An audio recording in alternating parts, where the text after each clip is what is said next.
आज की जो स्टोरी है वो है द लास्ट लेसन। ये क्लास 12th की फ्लैमिंगो बुक से ली गई है और ये फर्स्ट चैप्टर है। द लास्ट लेसन ये बहुत ही सुंदर सी कहानी है और यह एक पैट्रियोटिक कहानी है। इसमें राष्ट्र के प्रति प्यार, राष्ट्र के प्रति समर्पण का भाव दिखाया है। इसे महान लेखक अल्फोंस डॉडेट के द्वारा लिखा गया है। तो सबसे पहले हम लोग महान लेखक अल्फोंस डॉडेट के बारे में समझते हैं। तो अबाउट द ऑथर, तो देखिए, Alphonse Daudet was a French novelist and short story writer. Alphonse Daudet जो थे वो एक फ्रेंच नॉवेलिस्ट थे, ये एक उपन्यासकार थे एंड शॉर्ट स्टोरी राइटर, छोटी कहानियां लिखने वाले लेखक थे। द लास्ट लेसन जो हम लोग आज पढ़ने जा रहे हैं उनके महान कृतियों में से एक है।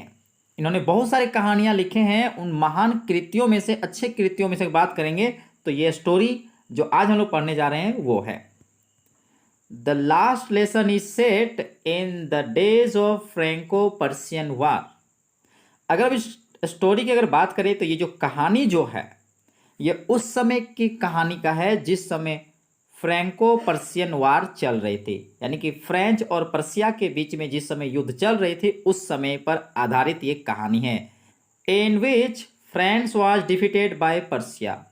इस युद्ध में क्या हुआ था कि फ्रांस को हार हुई थी पर्शिया के हाथों। पर्शिया ने फ्रांस को हरा दिया था और पर्शिया के तरफ से जो नेतृत्व कर रहे थे युद्ध का, यानी कि पर्शिया की तरफ से लेड बाय बिस्मार्क, यानी कि पर्शिया की तरफ युद्ध का जो लीडिंग जो कर रहे थे वो कौन थे न बिस्मार्क थे। Prussia then consisted of what now are the nations of Germany, Poland and part of Austria. जिस समय ये युद्ध की बात कर रहे हैं उस समय पर्शिया जो थे आज के राष्ट्र जिसका हम बोलेंगे जर्मनी, पोलैंड और ऑस्ट्रिया के कुछ हिस्से, इन सभी मिल के पर्शिया को बनाए थे, पर्शिया के क्षेत्र को बनाए थे। आज के जो क्षेत्र हैं, जैसे आज के नेशन की बात करें, जर्मनी, पोलैंड और कुछ ऑस्ट्रिया के हिस्से जुड़े हुए थे उस समय पर्शिया के साथ। In this story the French districts of Alsace and Lorraine had passed into Persian hand. जैसा कि स्टोरी में बताया गया है, इस स्टोरी में बताया है कि फ्रेंच जिस समय हार गया था पर्शिया के द्वारा, तब फ्रेंच के जो डिस्ट्रिक्ट जो थे आल्जेस और लॉरेन पर्शिया के हाथों में चला गया था, यानी पर्शियन के अधीन हो गया था ये दोनों फ्रेंच के district. Read the story to find out what effect this had on life at school. इस स्टोरी को पढ़िए और देखिए कि क्या प्रभाव होता है स्कूल के लाइफ में, स्कूल की शिक्षा में क्या असर होता है इस युद्ध का। तो चलिए अब स्टोरी को पढ़ते हैं, मगर उससे पहले यहाँ पर कुछ दी हुई इसको समझते हैं। Notice these expressions in the text. कहानी में इन भावों को ध्यान दें। देखिए यहाँ पर नीचे कुछ एक्सप्रेशंस दी गई है, कहानी में इसका क्या अर्थ बैठता है उसे नोटिस करें, उसका अनुमान लगाइए कि इस कहानी में इस भाव का क्या अर्थ हो सकता है। Infer their meaning from the context. कहानी में आप कहानी से इसके अर्थ को अनुमान लगाइए कि क्या इसका अर्थ हो सकता है। तो देखिए हम पहले ही बता देते हैं, in great dread of. In great dread of का मतलब होता है बहुत ज्यादा, बहुत अधिक भय में। काउंटेड ऑन मीन्स निर्भर था। थम्ड एट द एजेस, बहुत ज़्यादा प्रयोग करने से किनारा मुड़ जाना या किनारों का खराब हो जाना। इन यूनिसन, इन यूनिसन का मतलब होता है एक ही स्वर में, जैसे सभी कोई एक साथ गाना शुरू करे या सभी कोई जब एक साथ बोलना शुरू करे तो उस समय क्या कहेंगे? इन यूनिसन। उसके बाद है ए ग्रेट बस्टल। ए ग्रेट बस्टल का मतलब होता है बहुत अधिक हलचल, मतलब जो स्थिर ना हो। उसके बाद है reproach ourselves with. Reproach ourselves with का मतलब होता है खुद को धिक्कारना, खुद को दोष लगाना। अब हम लोग कहानी पे आगे बढ़ते हैं तो देखिए, I started for school very let that morning. उस सुबह मैंने बहुत ही देर से स्कूल को प्रस्थान किया, काफ़ी देर से स्कूल जाना शुरू किया।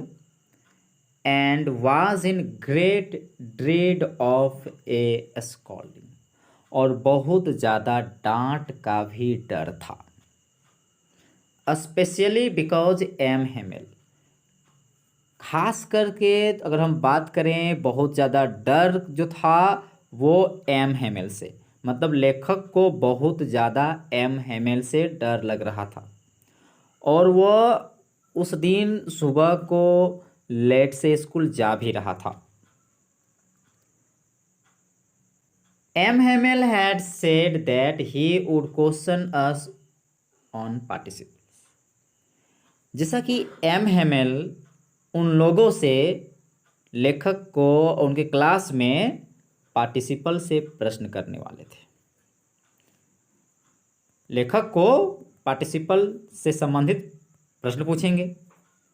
And I did not know the first word about them, और लेखक को है क्या, उनको पार्टिसिपल का पहला वर्ड तक मालूम नहीं है।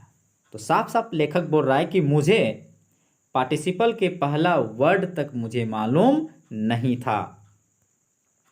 For a moment I thought of running away. एक पल के लिए तो मैंने सोचा, यानी लेखक क्या कर रहा है कि मैंने एक पल के लिए सोचा कि मैं बाहर भाग जाऊं, दूर चला जाऊं।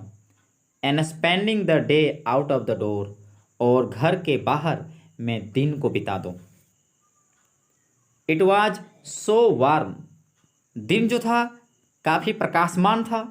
सो ब्राइट, काफ़ी धूप भरा दिन था। The birds were chirping at the edge of the woods, जंगल के किनारों पे छोर में चिड़िया जो थी, चिड़िया सब चहचहा रही थी। And in the open field back of the sawmill, sawmill के पीछे जो खुला फील्ड जो था, साव मिल के पीछे जो खुला फील्ड जो था, वहाँ पर क्या था ना, the Persian soldier were drilling, Persian के सैनिक लोग ड्रिलिंग कर रहे थे, छेदा कर रहे थे, होल कर रहे थे, ड्रिलिंग कर रहे थे। तो इन सभी चीज़ों को लेखक देख रहा है। It was all much more tempting than the rules of participles, इन सभी चीज़ें जो है उनको बहुत ज़्यादा लुभा रहा था, और यहाँ तक कि उनको ऐसा लग रहा था जैसे कि ये पार्टिसिपल के जो नियम हैं, जो पार्टिसिपल जो पूछेंगे, एम हेमेल उन लोगों से जो पूछेंगे, उन रूल से कहीं ज़्यादा अच्छा ये सब चीज़ें लग रहा है।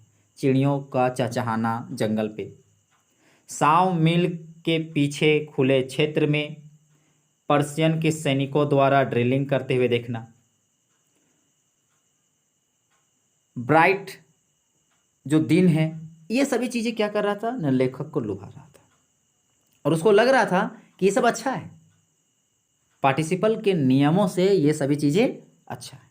But I had the strength to resist, किंतु लेखक कह रहा है कि मेरे अंदर इन सभी चीज़ों को विरोध करने की ताकत थी।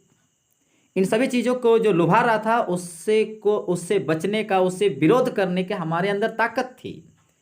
And hurried off to school, और तेजी से भागते हुए स्कूल की तरफ रवाना हुआ। मैं तेजी से भागते हुए स्कूल की तरफ रवाना हुआ, लेखक ऐसा कह रहा है।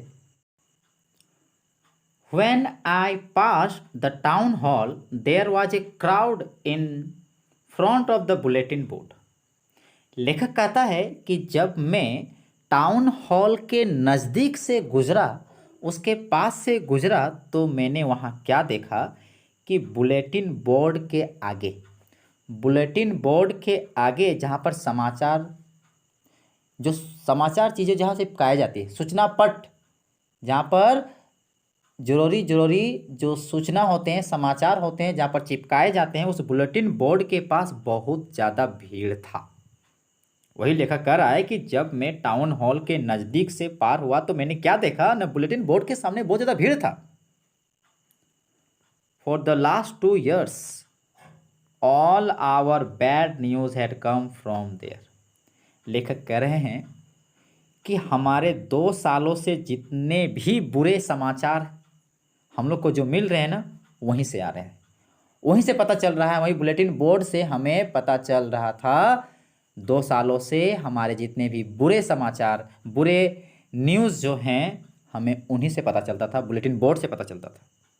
जैसे कि द लॉस्ट बैटल्स, हारे हुए युद्ध की समाचार, द ड्राफ्ट, खदेड़े गए बात, the orders of the commanding officer, commanding अफसरों के जो आदेश, सब यहीं से बुलेटिन बोर्ड से उन्हें प्राप्त होती थी। And I thought to myself without stopping, और बिना रुकते हुए मैंने अपने आप से सोचा। वो बढ़ता जा रहा है, लेखक बढ़ता जा रहा है और अपने आप से सोच रहा है, और भी बिना रुके, what can be the matter now, अब क्या बात हो सकता है।